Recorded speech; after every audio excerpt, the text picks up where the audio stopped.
السلام علیکم ناظرین، ہائی ٹیک نیوز کے نیشنل اور انٹرنیشنل خبروں میں آپ کا خیر مقدم ہے۔ میں ہوں نیہا خان۔ نظر ڈالتے ہیں آج کی اہم خبروں پر۔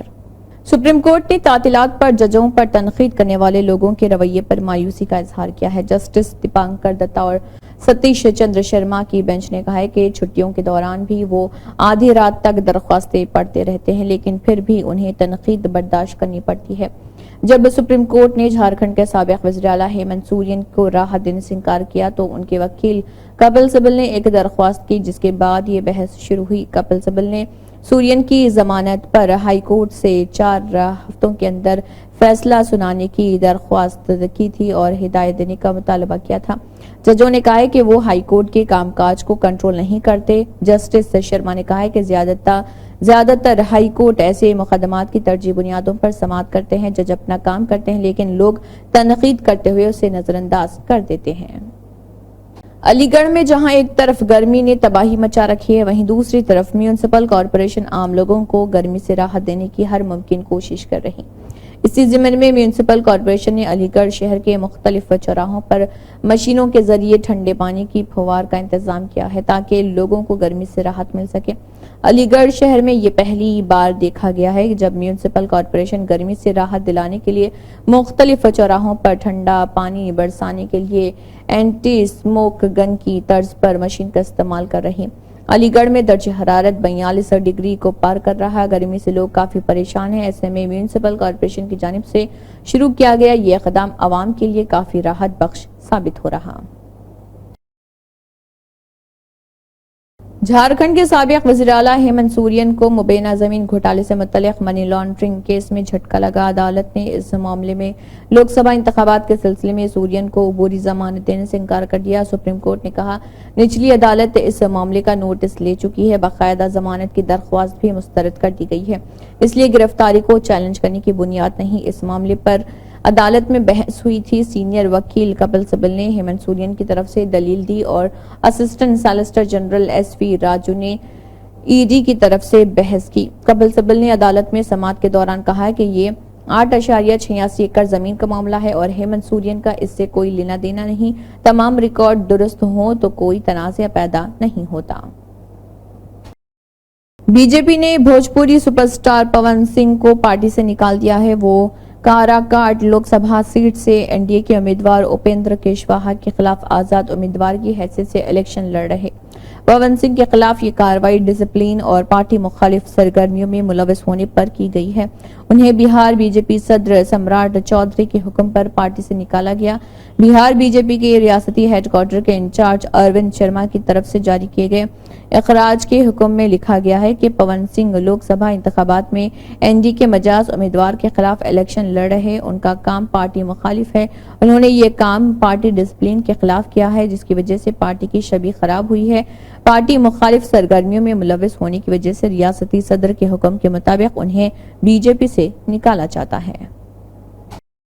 بہار کے سیتامڑھی ضلع میں ایک ہٹ اینڈ رن کیس میں 3 لوگوں کی موت ہو گئی ہے اور 6 لوگ زخمی ہو گئے۔ یہ دردناک واقعہ شہر سے تقریباً 3 کلومیٹر دور سیتامڑھی بریار پور روڈ پر واقع موہن پور میں پیش آیا۔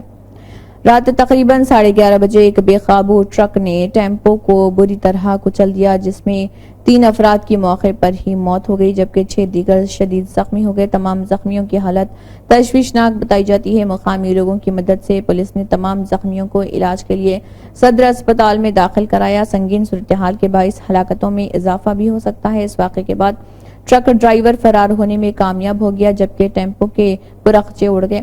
بتایا جاتا ہے کہ ٹیمپو سیتامڑھی ریلوے اسٹیشن سے بدھناہتا تھانہ کے رم نگر گاؤں جا رہا تھا۔ سیتامڑھی میں ٹرین سے اترنے والے کچھ مسافر ٹیمپو میں سوار تھے۔ لوگوں کا کہنا ہے کہ ٹیمپو میں 9 افراد سوار تھے۔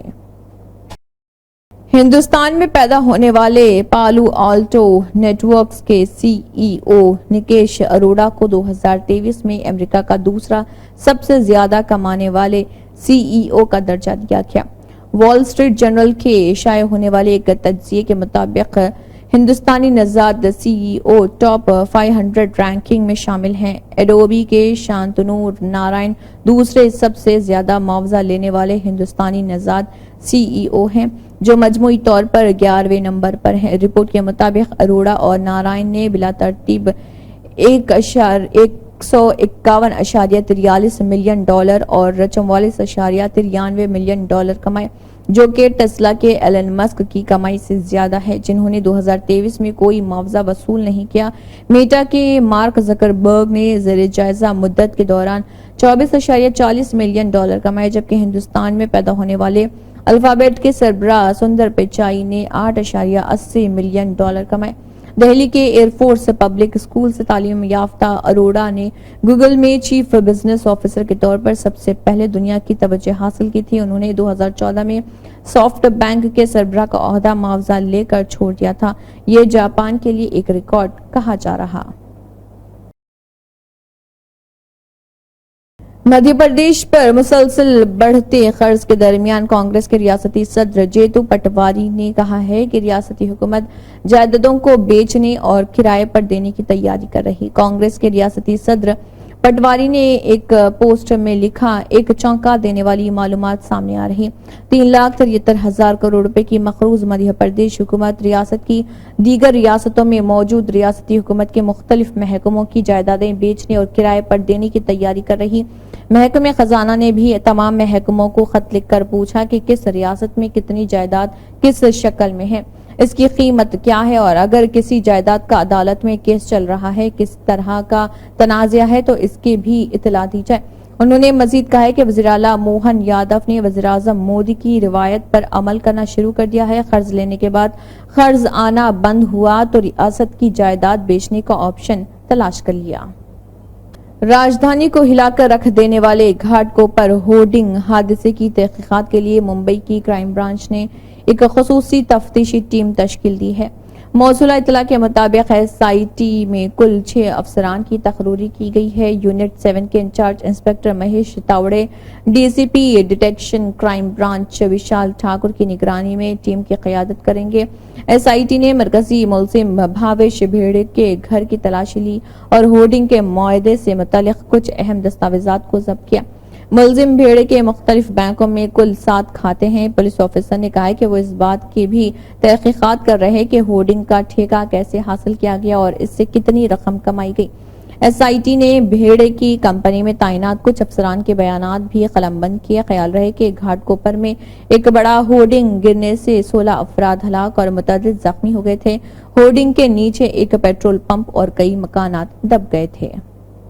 عام آدمی پارٹی کے لیڈر آتشی نے کہا ہے کہ 4 جون کے بعد جب انڈیا اتحاد کی حکومت بنے گی تو الیکٹورل بانڈ اسکیم کی تحقیقات ہوگی، جس میں نہ صرف بی جے پی کے لیڈر جیل جائیں گے بلکہ enforcement directorate, central bureau of investigation اور انکم ٹیکس ڈپارٹمنٹ کے افسر بھی جیل جائیں گے۔ دہلی کے کابینی وزیر آتشی نے کہا ہے کہ دہلی ہائی کورٹ نے منیش سسودیا کی ضمانت کی درخواست مسترد کر دی۔ ہم ہائی کورٹ کا احترام کرتے ہیں لیکن احترام کے ساتھ ہائی کورٹ کے فیصلے سے اختلاف کرتے ہیں، کیونکہ یہ نام نہاد شراب گھوٹالہ بی جے پی کی طرف سے عام آدمی پارٹی پر حملہ کرنے اور اسے کچلنے کی ایک سیاسی سازش ہے۔ جب بی جے پی دہلی اور پنجاب میں انتخابی میدان میں عام آدمی پارٹی کو ہرانے میں ناکام ہو گئی تو ای ڈی سی بی آئی کے ذریعے یہ سازش کی گئی۔ یہ سراسر سیاسی سازش ہے۔ ملک میں 2 طرح کا موسم دیکھا جا رہا۔ ایک طرف شمالی ہندوستان کے زیادہ تر ریاستوں میں شدید گرمی ہے تو دوسری طرف جنوبی ہندوستان میں موسلادھار بارش دیکھی جا رہی۔ محکمہ موسمیات کے مطابق راجستھان، پنجاب، ہریانہ، دہلی، یو پی، مدھیہ پردیش اور گجرات میں گرمی کی شدید لہر 25 مئی تک جاری رہے گی، جبکہ کیرالہ اور تمل ناڈو میں بہت زیادہ بارش کا امکان ہے۔ آئی ایم ڈی نے کیرالہ کے پٹھان متھیٹا اور اڈوکی میں شدید بارش کا ریڈ الرٹ جاری کیا۔ اس کے ساتھ ہی دارالحکومت تریوننتھاپورم سمیت 8 اضلاع کے لیے اورنج الرٹ جاری کیا۔ Kerala state disaster management authority نے لوگوں سے الرٹ رہنے کی اپیل کی۔ پورٹن کوڈ میں شدید بارش کے باعث منہدم مکان کی دیوار کا ایک حصہ گرنے سے ایک 66 سالہ خاتون کی موت ہو گئی۔ عام آدمی پارٹی کے سینئر رہنما اور کابینہ کے وزیر سوربھ بھاردواج نے کہا ہے کہ سکسینہ صاحب شاید آپ بھول گئے، ملک کے لیے تمغے جیتنے والی پہلوان بیٹیاں اسی دہلی کے جنتر منتر پر دھرنے پر بیٹھی تھی۔ دھوپ اور برسات میں بھی بیٹھی تھیں۔ FIR درج کرانی تھی کہ BJP MP برج بھوشن نے بار بار ان کا جسمانی استحصال کیا تھا۔ اس وقت آپ کے ماتحت دہلی پولیس نے FIR تک بھی درج نہیں کی تھی، بتائیے کیوں نہیں درج کی؟ FIR بھی سپریم کورٹ کے حکم پر درج کی گئی تھی، لیکن دفعہ 354 کے مقدمے کے باوجود BJP کے رکن پارلیمنٹ کو ایک دن کے لیے بھی گرفتار نہیں کیا گیا۔ دہلی پولیس آپ کے ماتحت ہے، بتائیے کیوں گرفتار نہیں کیا؟ آپ اس پورے واقعے پر خاموش کیوں رہے؟ آپ ان سے ملنے کیوں نہیں گئے؟ تب آپ کو دہلی اور ہندوستان کے بین الاقوامی امیج کی فکر نہیں ہوئی؟ آپ کے ماتحت پولیس نے آدھی رات کو ان بیٹیوں کو بے دردی سے پیٹا، بتائیے آپ نے کیا کارروائی کی؟ اسی رات کو سواتی مالیوال کو بھی پولیس نے سڑک پر گھسیٹا تھا، بتائیے آپ نے کیا کارروائی کی؟ تھوڑا سا گریباں میں جھانکیے۔ عام آدمی پارٹی کا کہنا ہے کہ راجیہ سبھا کے رکن سواتی مالیوال پر ACB کا ایک بھرتی گھوٹالہ کیس چل رہا ہے اور دہلی ویمن کمیشن میں غلط طریقے سے کانٹریکٹ ملازمین کو بھرتی کیا گیا تھا۔ یہ کیس پچھلے کئی سالوں سے چل رہا، ان کے خلاف FIR بھی ہوئی ہے۔ اب یہ معلوم ہوا ہے کہ معاملہ ختم ہونے کے قریب ہے، اس لیے ایسا لگتا ہے کہ BJP کا مختلف لیڈروں کے خلاف کیس کرنے کا یہ جو فارمولا ہے، اسی فارمولے کو سواتی مالیوال پر بھی استعمال کیا گیا ہوگا۔ پچھلے کچھ مہینوں سے وہ مسلسل BJP لیڈروں سے رابطے میں ہیں۔ اسی کے ساتھ ہائی ٹیک نیوز کے نیشنل اور انٹرنیشنل خبریں اختتام کو پہنچتے ہیں۔ اللہ حافظ۔